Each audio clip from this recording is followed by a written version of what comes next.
Hey there, I'm Lee Ullman here with some big news from the National Young Farmers Coalition. We're partnering with Heritage Radio Network on a special season of The Farm Report. It's all about what's happening with the Farm Bill and how it impacts farmers and eaters. I am growing diversified vegetables on land that's been in our family for 150 years. And so with the pandemic, gentrification, property values going up, we had to sell the land and we lost it. Join us as we uncover the untold stories behind this massive piece of legislation that shapes how we grow our food, what we eat, and so much more. The problems we have had, those are things that come from earlier Farm Bill and USDA policy, right? Like Earl Butts, get big or get out. You know, it's my responsibility to know not only what I'm eating, but then like how that all came to be. And realize like, wow, like this piece of legislation, all this money, like it's technically something that I support as a taxpayer.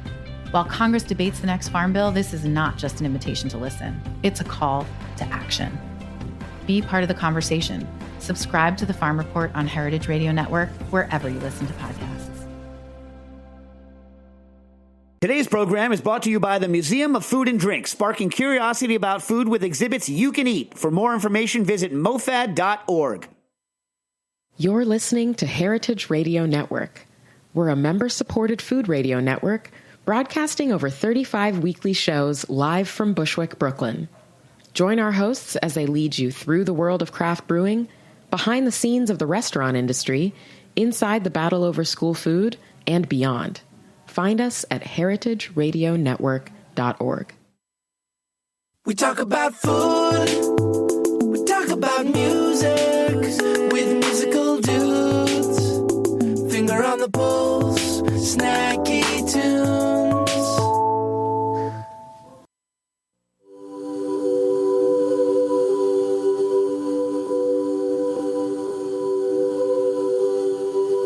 Curled up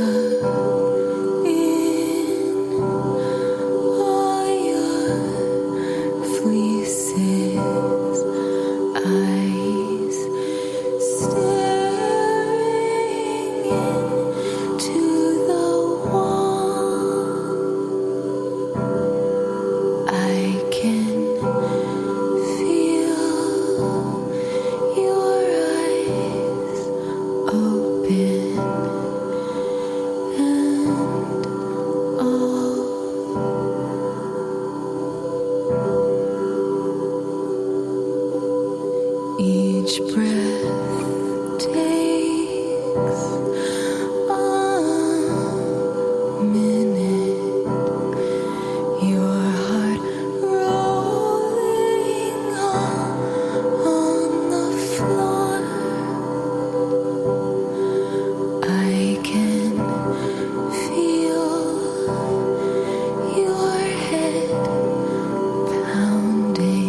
Hello, and welcome to Snacky Tunes. I am one half your host, Greg Bresnitz.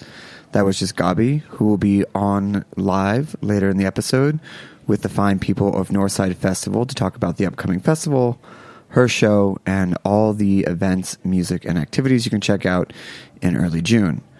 Next up, though, we have our second part in a special episode of Rice, a new podcast hosted by Erik Bruner-Yang.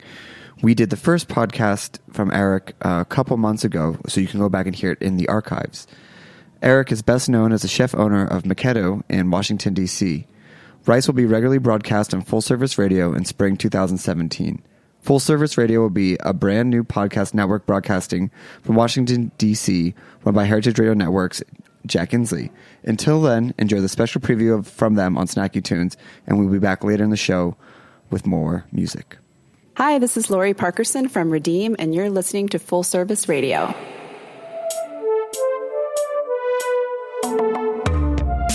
Hey, what's going on? This is Erik Bruner-Yang of Pt.2, and you're listening to Rice Episode 2.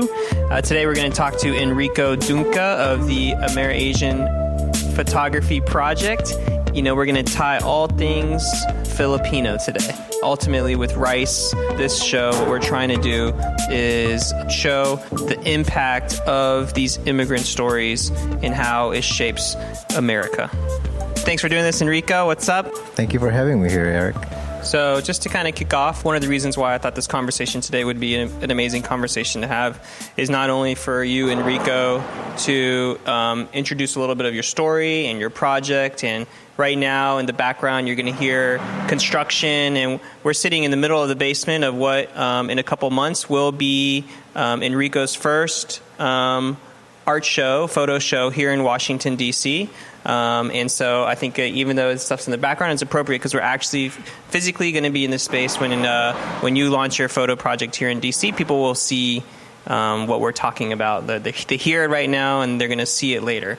And what's really special about this area, me growing up middle school, high school, college, is the DMV has a large Filipino-American community. And that's always kind of been a little bit under the radar.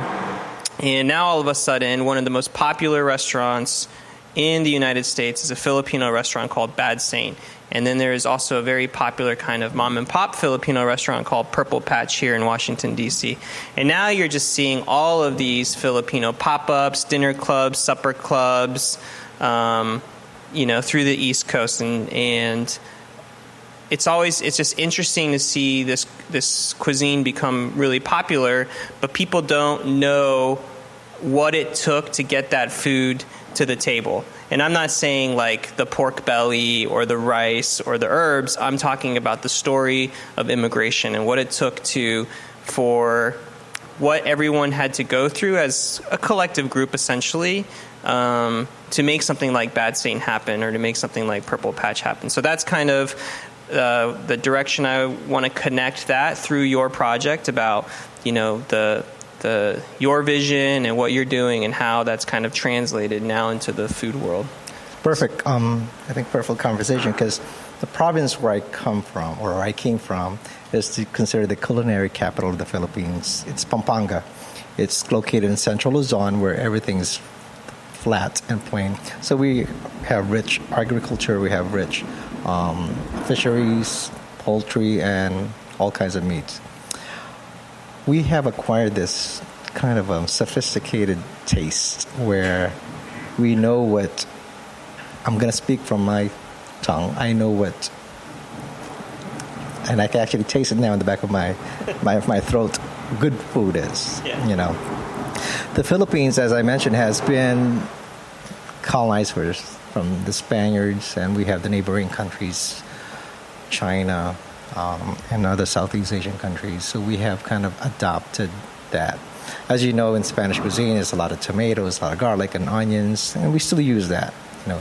What's interesting about the Filipino cuisine, and I think it's making sense now why all of a sudden we've got all these new modern Filipino restaurants coming up. For me, it speaks of the world. We got the Latin influence, we've got the Asian influence, we also have the American taste to it. Hamburger was introduced to us. We kind of made our own version of hamburger in the Philippines. Egg rolls was introduced to us by China. We made our own lumpias. To me, what's interesting about what's happening now is the fact that all of a sudden, like as you mentioned, boom, we've got Chef Tom, we've got Nicole Fonseca in New York City, who really pushed it to put the Filipino cuisine in the culinary map here in the United States. And they've been right.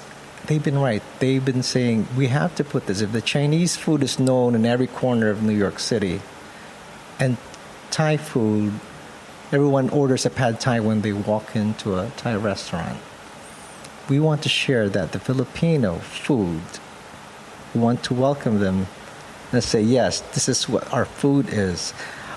You said something about pork belly, you know. I remember the first time I introduced pork belly when I was living in LA. You know, my mom made this shrimp paste binagoong. I don't know if you've ever had that. We showed it to our guests, and they were non-Filipinos, and they were kind of disgusted by it. And as a family, we were a little bit offended because this is how we eat. This is how we grew up. But I guess they were trying to be polite, and they tried it. That was 25 years ago. Now you have pork bellies in every Filipino restaurant. I think, like I said, this is the perfect time to share our culture, our cuisine. And our cuisine is not any different from any other cuisine. We also have pate. You know, we also have noodles. We have fried chicken. You know, we have hamburgers. So it's nice to see that this is happening. And it's nice to see all these representation of Filipinos. And how can you best represent your culture? Just by food. So why don't you just go ahead and give an introduction about yourself and a little bit about your project. Okay, so you know, my name is Enrico Dungca. I was born and raised in the Philippines. We came to the United States when I was 16 years old. Actually, I'm going to give you a little flashback. I remember when I was 10 years old, my father came up to me and said, "You're going to be an exchange student." I said, "What does that mean?" He said, "You're going to America. You're going to study there." I said, "What about you?" "No, we're going to stay here. We want you to go to America." I guess he knew that he wanted his family to come to the United States. Of course, as a young boy, I said, "No, I don't want to be separated from you. I want to be with you." But I remember a photograph of my father in front of an airplane that said Pan American. That was in 1972. In 1972, that was when martial law was hitting the Philippines. My father really wanted to leave that country because he knew he wanted to protect his children. At the same time, he wanted to have a better future. My family, I'm going to speak about my father. He already knew that he wanted a better life. You know, he knew that this is the land of making opportunities and making better for yourself. Came to LA when 16 years old. I've always wanted to be an artist. I got my first camera when I was 10 years old.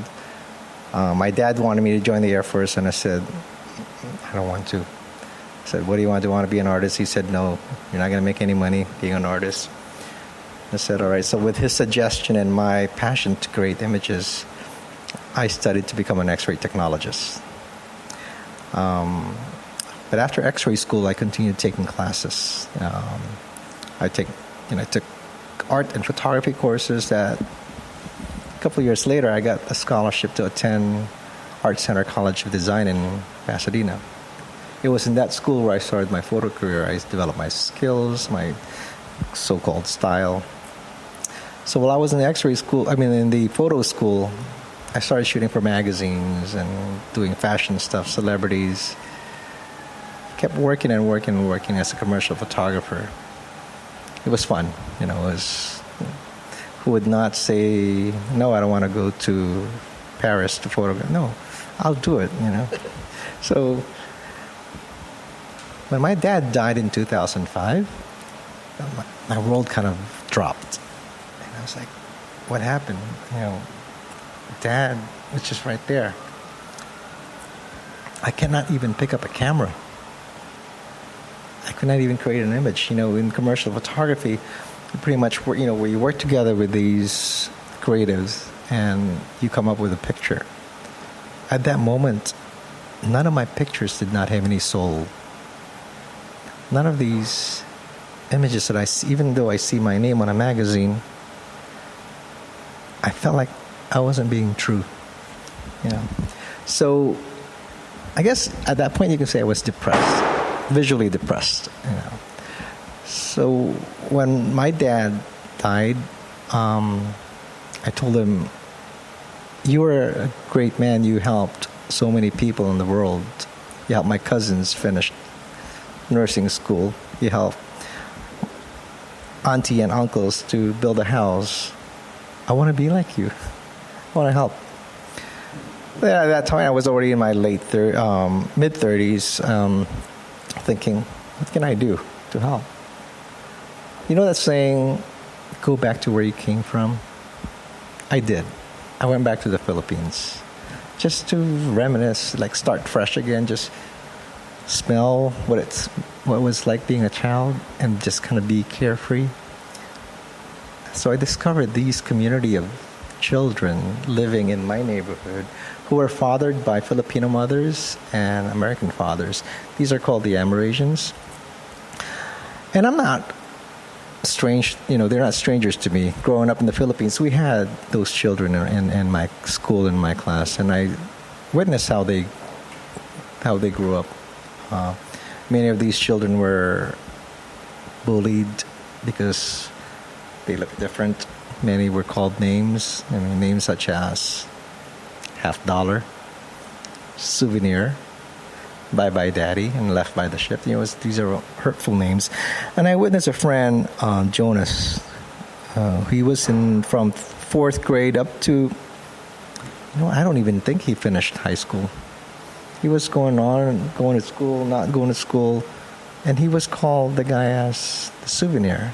So you can imagine, if I call you a souvenir, you can just imagine what confidence you may not have. So Jonas went the other way to find happiness, to feel belonged. Unfortunately, it was the darker way. He got involved into stuff that he's, it's not good for the body. My recent trip, after my dad passed, I witnessed that again. I witnessed these children who are selling their unique features just to earn money. We're trying to find happiness from some other substance just to kind of patch that little emptiness. So it was this young man I shared a ride with coming home. He shared his life story of being abandoned by his American father. He said that the only thing I know to do is to use my unique physical features. He never went to school. He did not have any access to that, or he did not have any chance to change his fate. So he used that to earn a living. And he said to me, this is not what I want to do. I have no choice, but this is the only thing I know to do. I hope my life will change.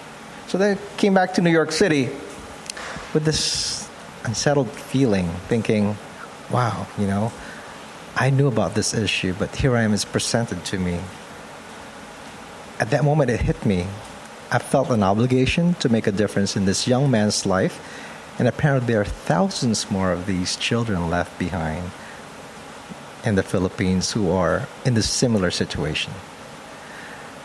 So quickly, the only thing I know to do is photography. And I know photographs had made some changes, political and social reforms. I know they have influenced the world to change the laws or change the different perspectives. I said, so why don't I do this? Why don't I document these faces and share these faces to the world and see what these children have gone through? These children have been calling for help. Being stigmatized in the Philippines, they're seeking for societal acceptance. They don't feel welcome there. At the same time, they're also asking for political recognition here in the United States. Yet they're not welcome to come to the fatherland. So they seem to be in a position where do we place ourselves? So with this project, I hope to raise that awareness and say, listen to these children or young adults calling for help. Look at their faces. They've been shattered with their dreams. They don't feel welcome in the Philippines. yet they cannot even enter the United States to get a hug from their fathers. It started in 2014. I started on my own, just from research, and I'm a big believer in prayers, So I just said, just take me where you want me to be. If you want me to use my camera and be a vehicle to these citizens, let it be. I'm looking back 2 years later. I can't believe it's today. I just presented this issue at the White House. A very important issue. Very important question I ask. It's just an amazing journey, and I know with this project, people will know more about it. People will hear more about it, because it's been a forgotten issue. It's been a forgotten topic. We've been friends with the United States for almost 100 years. They've been living there, and they've been ignored. And hopefully with this project, I can raise the awareness and show the faces. So mention a little bit, if you don't mind, about kind of what your ultimate legal impact is with the photo project, because I know you're working with a couple lobbyists, and the lobbyists are you and with your the lobbyists are working to get some litigation either rewritten or changed or renewed, correct? Right. In the wake of Vietnam War, there were children in Southeast Asian countries who the U.S. government deemed that they were in danger. These were children of also Americans who were not welcomed in their own community because they looked different. In the wake of Vietnam War, in 1982, U.S. Congress passed Public Law 97359, which is also called the Amerasian Act of 1982, which gave immigration preferential treatment to these children born in 5 Asian countries. The term is that, Amerasians. So these countries were Cambodia, which is now Cambodia, Thailand, Vietnam, Laos, and South Korea. Now, as I mentioned a while ago, the Philippines has always been a reliable ally to the United States. The Philippines and Japan were originally in that list of countries. Last minute, it was deleted. It's never been memorialized in legislative history why the Philippines was deleted. My hope is to show the faces again and have these children who feels like they were discriminated against that law, hoping that the politicians will put their politician hats to the side and just look at it as a humanistic issue. And hopefully with the photographs, it will humanize the consequences of their abandonment. About a month ago, we were here with a couple colleagues. Yes, it's seen as an immigration issue, but at the same time, it's also a veterans issue. There were many servicemen who were stationed in the Philippines that when they officially closed in 1992, they lost many children behind. 1991, the volcano erupted. It made these bases immediately leave after a year later. Now, at that time, we did not have internet, right? So, two things happened. Many of these documents that the children had in their homes were destroyed because of the volcanic eruption. When internet came on board, we got Facebook, we've got emails. All of a sudden, there were these children reaching out to these fathers saying, "I think I'm your child." Of course, if you're a father, your first reply would be, "What?" Yeah. But they will follow up that statement by saying, "Were you in the Philippines at a certain time? Did you meet a lady named my name is so-and-so, and I believe I am your child because I have a picture here. And I believe this is you. And I've met a few veterans who have been communicating with these kids. One veteran that I've been communicating closely, he took it further. He said, your stories is ringing true. Yes, I know a lady named, but I did not know that I left a child. So let's do this. Would you be willing to do a DNA test? Early 90s, we did not have DNA testing. Right? So now we have these high-end technology and high-end access to trace our ancestry. So the child said, yes, well, I'll do a DNA testing. Sure enough, 99.98% there is a paternal relationship there. So what does the veteran do? I'm going to bring you here in this country. But there are laws that prohibits these now adults to get their visas approved because, number one, in order to claim the citizenship of your child, you have to do it before they turn 18. Okay? One of the documents that they ask for at the U.S. Embassy in Manila is a relationship or even photographs that you spent some time with your American father. Now, I mentioned to you, many villages and homes were destroyed, so a lot of those documents are not present anymore. So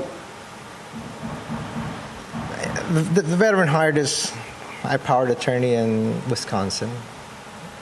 He still did not have the luck to bring the child here. So there's a House resolution that was filed recently in July, which is HR 5742, which is to reunite these children of American fathers and U.S. veterans who were left not just in the Philippines, but the ones who served overseas.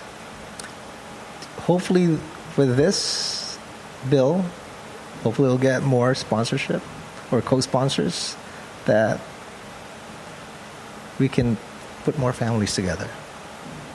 The bill is not to destroy a family. It's not to destroy a home, but to reunite these. Let's remember, these veterans are not in their 20s or 30s anymore. Some of them are faced with some kind of health condition and they need help. Some of them are living alone. Would you say no to that veteran? Say you cannot have your child with you. So, again, hopefully with this project, I can show the world that this is happening. It cannot be pushed back any further. We have to keep going. And you're coming back to Washington, D.C. in March? Is that correct? For the show? For the show, right? Yes. And that is also being... we specifically chose that time frame because the bill is up for vote, or no? I believe the congressional calendar is almost over. Right. In about 3 weeks, maybe. It's going to be represented for the next year. But I believe we chose March because it's the anniversary of the Homecoming Act of 1987. Correct. After the Amerasian Act of 1982, Congress passed another law, which was the Homecoming Act of 1987, which allowed children, again, from Southeast Asia to be reunited with their families. I think it would be timely to present it again. We had this act signed similarly in March of 1987. Let's show these faces this time in March about these children who's been discriminated against those two laws. Yes. Thank you for the reminder. I was like, I know we specifically picked this time. It's hugely important, and that's why we're doing the show around that time period. Your story resonates with me because, I'm half Taiwanese, and my mom came as a foreign exchange student, and she fell in love with her professor, and they had a child, which was me. And then quickly after my birth, we went back to Taiwan, and I was actually born in Taiwan.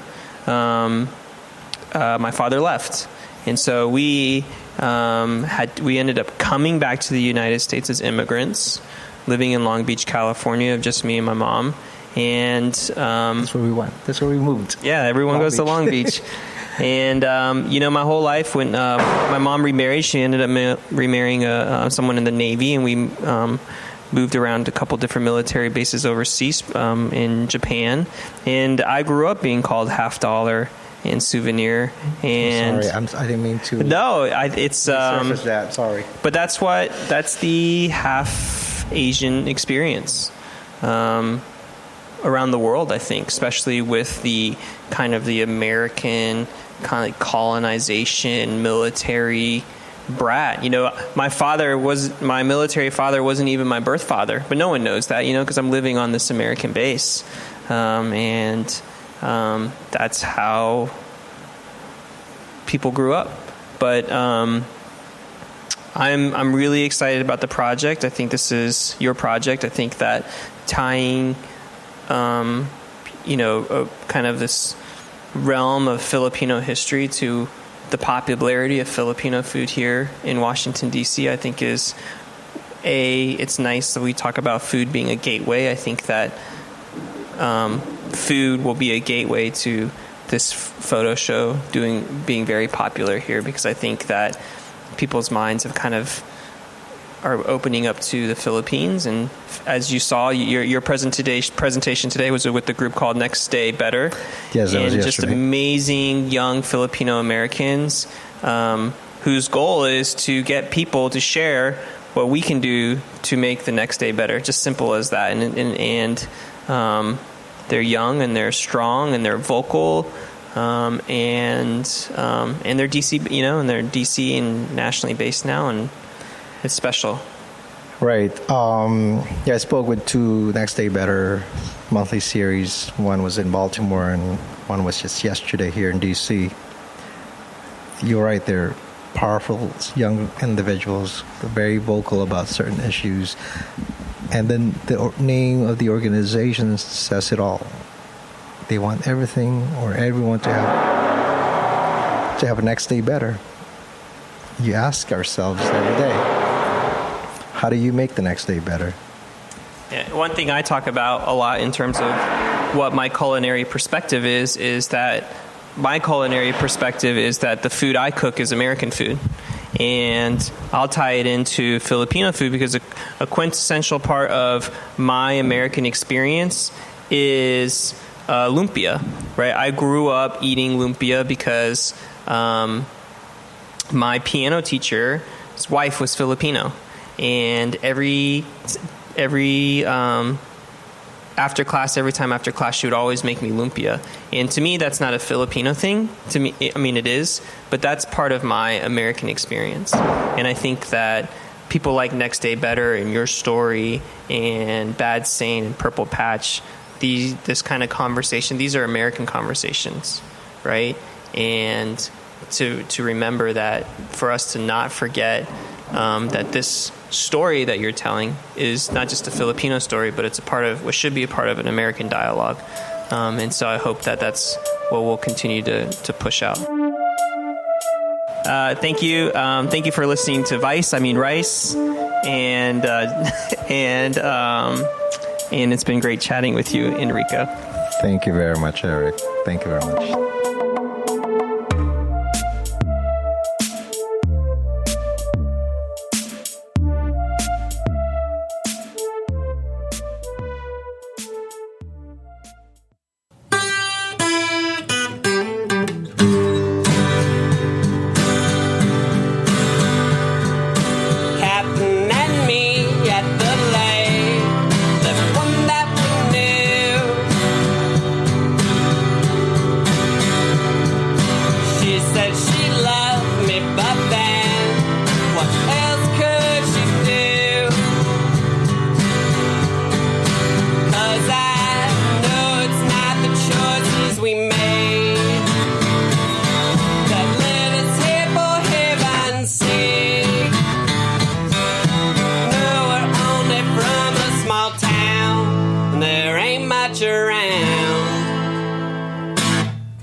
around.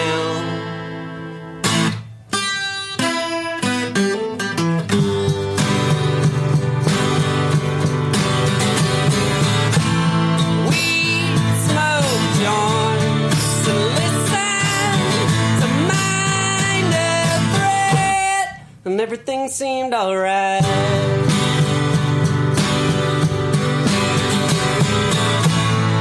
On your couch and kissing while your folks were out, and everything seemed alright. To me, everything seemed alright.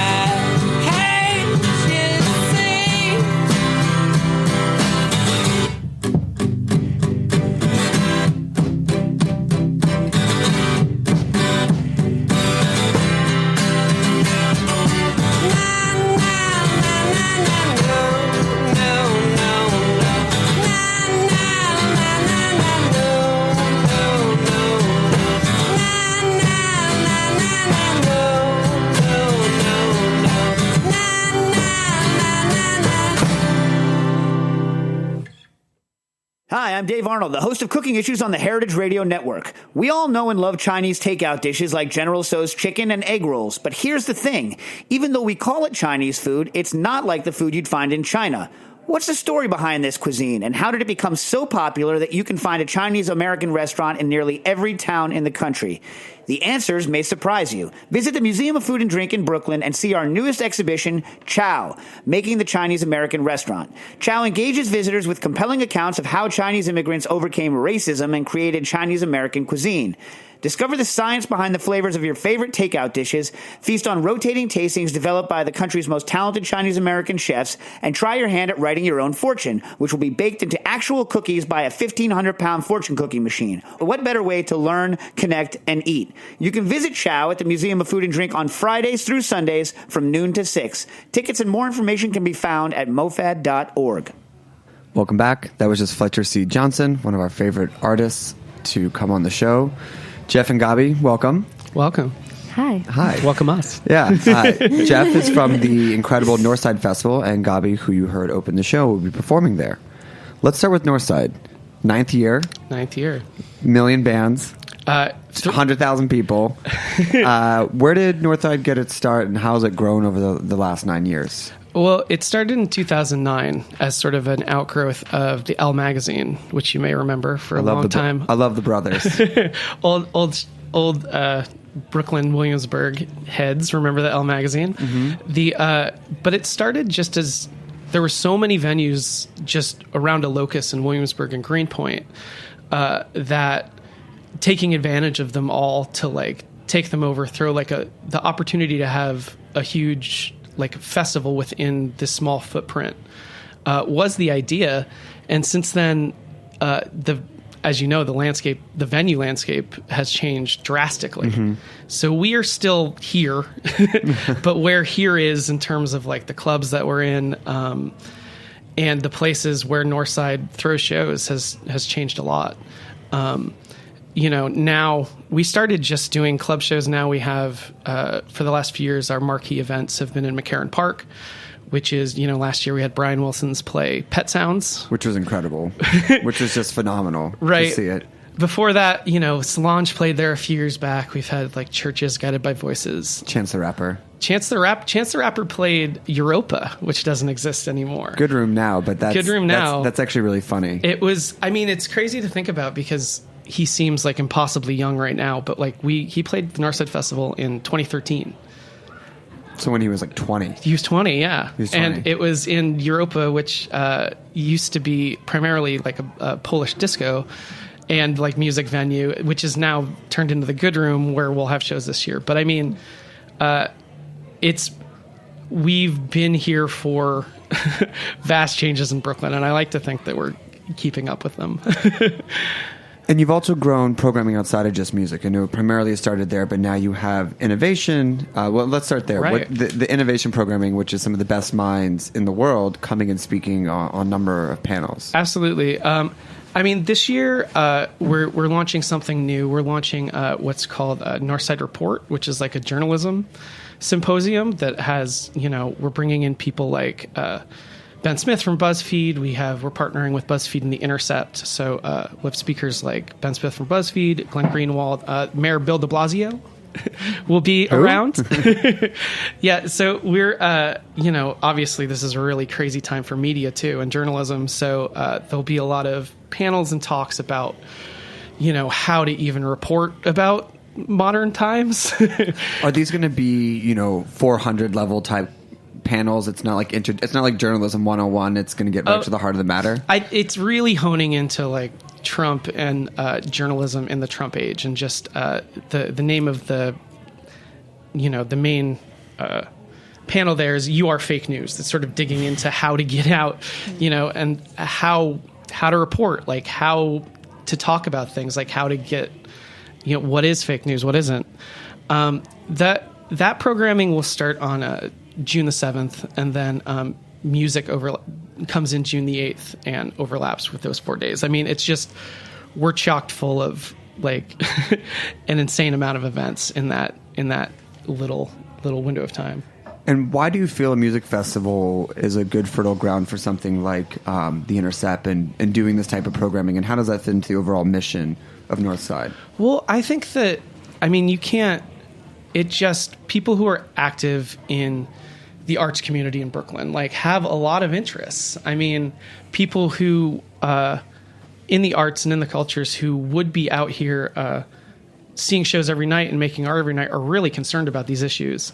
So, it's a good time to both celebrate like the local community and also really like bring in people who people might not see on a day-to-day basis.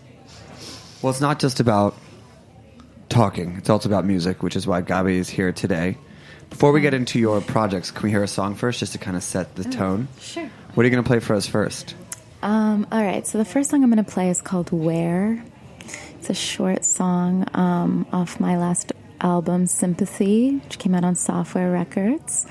I build it live off of loops, which is kind of the theme for today, actually. Okay, that sounds good. Here we go, live on Snacky Tunes.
It's really amazing. You have such a strong background in the performing arts. Your work has been part of the Bob Wilson Watermill Center. Roulette has commissioned some of your work, Andy Warhol Museum. I know that the larger name is Gabrielle, so how does Gabi fit into the Gabrielle world? And how do you make the two distinctions? That's a good question. Something I think about all the time. I guess I feel like I lead two different lives musically a little bit, but they both inform each other and they entwine all the time. So I guess I go by my full name, Gabrielle Herbst, which is German for autumn, for like more compositional based stuff, like more composer work. So I actually have two shows next week of these two commissions that I just wrote. One is for the Nouveau Classical Project, which is this amazing group of 5 women for clarinet, flute, piano, violin, and cello. And I made like an electronic vocal score to go with the piece. So I guess, and then I wrote a piece for 2 classical guitars that's going to be performed next week. So I enjoy composing in a more like notated, I guess, more classical space. And which name are those projects under? My full name. Okay. And then Gabi is kind of like this other world that I live in sometimes, or all the time. I want to live there all the time. I try. And that is like where I'm singing and writing songs and like in like exploring kind of a different avenue musically and playing in different kinds of venues and like clubs and just trying to like feed some of my pop sensibilities with my classical background, I guess. Is there a song, or is there a time when you start writing a song and you don't know which direction it will take? And if so, how quickly in the process did you figure out which avenue it will live in? They're the same thing, like, which I'm kind of discovering more and more. And I think that, as I get older, they'll probably literally just become the same exact thing. Like, maybe I'm finding myself in an interesting way. Or which identity wins? Yeah, exactly. It's like the inner duel of like selves. And does the other one push one project, like one allows you to experiment and say this, like you said, your pop sensibilities, or does it that since you have such a strong background from your education and your youth, that world kind of is the one that inspires the smaller pop projects? I just think that, every project is like its own little being. Like, I don't know. I feel like my songs are my babies, and like same with my compositions. It's like I create them and then they like lead their own lives. They kind of dictate what they are. So it's really hard to say. It just depends on the project. But I mean, I love, my Gabi self. I'm really excited to explore stuff with this new record that I'm writing and like go deeper into songcraft, I guess. And how is it evolving from the first record? It feels really different to me. It's hard to say what other listeners will think, but I don't know. I guess I've been thinking a lot about, like why I'm writing music and, songs in their purest form and what's most important for me to get across to people. Trying to, not get like too sidetracked by things that aren't interesting to me. Like I think virtuosity is something that's not important to me. Like simplicity can be just as impacting and beautiful. So I don't know. I guess I'm just trying to go with what I think is really important right now sonically. And I think this stuff feels really like personal, which is interesting because I've never really written stuff like that before. So that is cool for me too. It's really scary, which I love. I like doing things that freak myself out. So it's good. Can we hear another song? Sure. Okay. What are you going to play for us? Let's get scared. Okay. I'm going to play. So I'm playing 3 songs today, and they're all like, just so you know when you're listening, I'm like building each song, live by like layers of voice, which is really fun and spontaneous, but also like mildly frightening because like anything can happen. Like it's easier to just be like, play, and then it's like la-di-da, the perfect song. So we'll see what happens. We're like a bit messy on Snacky Tunes, so it fits right in. I need a napkin. Okay, cool. So this is this has like a couple names right now, so maybe I'll just like leave it unnamed. Perfect.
So, Gabi, you are one of the 300 bands that is going to be playing Northside Festival in a couple weeks.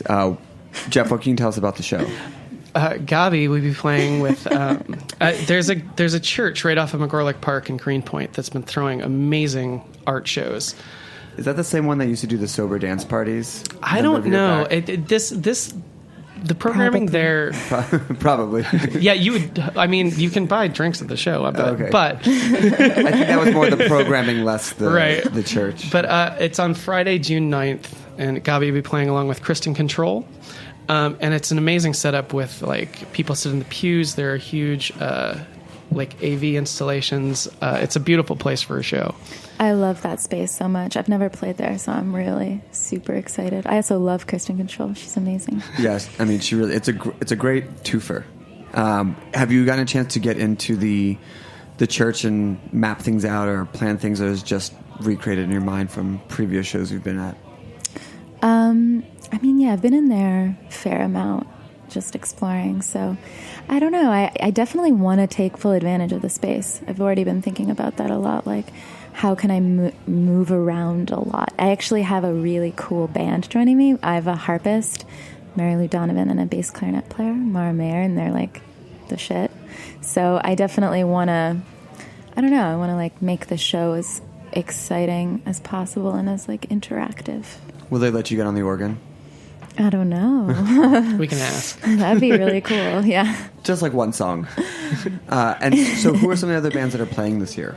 Well, they're the McCarran Park shows that I mentioned previously. The opening night, we're going to have Dirty Projectors along with Kamasi Washington, the great jazz artist. What a lineup. And Jay Som, who's a great up-and-coming band also.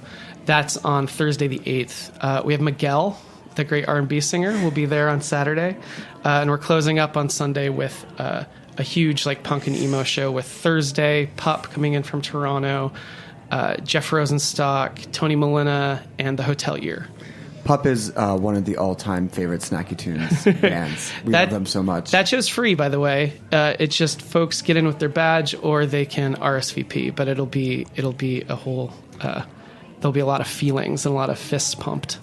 A lot of like 30-something-year-old like dudes singing along. I'm hoping for teens. I think we'll get some teens also. Yeah, and just some quiet people in the back, just kind of. So those are the big shows, but there's shows. I mean, I encourage people to go to Northside Festival's website and peruse the schedule, because there are, we do shows with local labels, we do shows with media companies, we do shows with people like Pitchfork, we do a show with the 33 1/3 book series that we started last year, where artists will take on whole records that they've put out books on. So this year we have Lower Dens playing ABBA Gold, ABBA's Greatest Hits. Wow. At Rough Trade on Saturday the 10th. There's a lot of shows. I think what's really set Northside apart from some of the other music festivals that span days is that you really are as much about discovery as you are about the headliners. I think some of the other festivals, or in years past, just rely on like the biggest names possible, which you have. But right. Kamase and Dirty Projectors are big, but they're not the biggest like stars in the musical universe, because I think you balance it out with really interesting programming. I mean, that's the goal always. And I mean, in terms of, we really try to work with the community and the people who are here doing shows every day and doing cool things in the city, and trying to work with them to do, maybe a slightly more grandiose version, but like to bring in interesting artists that already like fit into the aesthetics of the communities that are here, or just to provide a great celebration for everybody. Well, I want to thank you both for coming on the show. Gabi, we want to get one more song in. Yay. I'd like to thank the team at Full Service Radio and Rice for giving us that very special interview. We'll be back next week with another full live episode of Snacky Tunes. Gabi, what are you going to take us out with? It's called Till the End. Till the End. Aptly named. Jeff, congrats on this year's festival. Looking Thanks forward for to having us. checking out the shows, fist pumping and all. Thanks for listening, and we'll be back next week.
We talk about food, we talk about music, with musical dudes.